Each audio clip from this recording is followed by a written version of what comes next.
Assalamualaikum warahmatullahi wabarakatuh. Saya Noval Arisandi akan menjelaskan tentang transformasi penjaminan mutu UMKM. Yang pertama itu ada pengendalian kualitas berbasis data.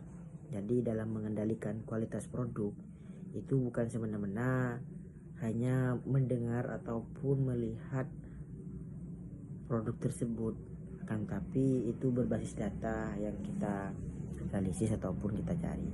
Terus yang kedua itu meningkatkan daya saing produk, yang mana dalam transformasi penjaminan mutu UMKM itu kita harus meningkatkan daya saing produk supaya produk kita itu tidak kalah saing terhadap produk yang lain.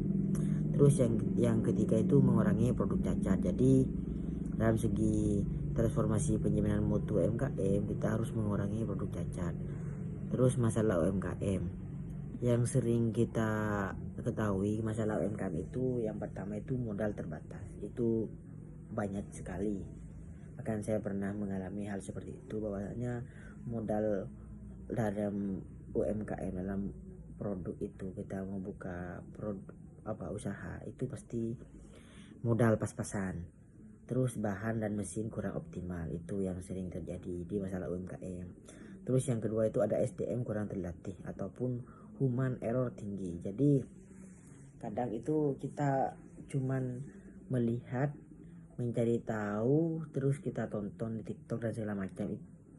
Itu kebanyakan yang seperti itu. Lalu kita meniru produk tersebut. Jadi itu yang kurang terlatih, masih belum pengalaman. Terus yang ketiga itu proses tidak standar, yang mana kualitas tidak konsisten. Jadi itu yang sering terjadi dalam masalah UMKM. Prosesnya sudah tidak standar, terus kualitasnya tidak konsisten.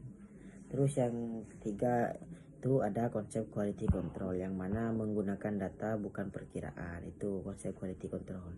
Terus juga identifikasi masalah utama, terus perbaikan keberlanjutan, continuous improvement.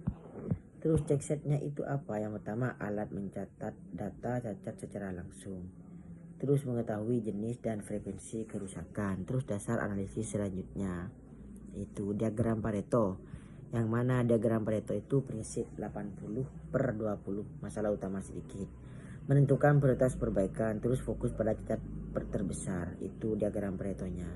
Terus brainstormingnya itu apa? Yaitu mengumpulkan ide dari tim, tidak boleh kritik di awal, tujuannya untuk menemukan banyak solusi, itu brainstorming. Terus ada juga fishbone diagram, yang mana menganalisis penyebab masalah, bukan pas semena-mena kita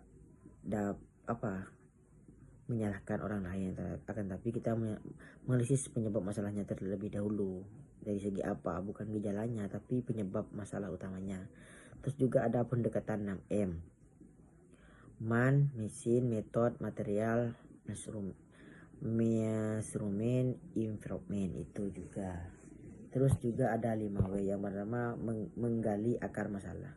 Menggali akar masalahnya itu apa yang menjadi penyebab ini. Terus tanya mengapa berulang, itu juga harus perlu dilakukan untuk supaya pengendalian kualitas mutu itu transformasi penjaminan mutu itu bisa sesuai dengan produk kita. Terus juga menemukan penyebab sebenarnya, apa penyebab sebenarnya itu. Terus kontrol chatnya apa? Yaitu memantau stabilitas proses. Terus juga mengetahui proses terkendali atau tidak, deteksi masalah lebih cepat. Jadi kesimpulannya itu quality control penting untuk UMKM.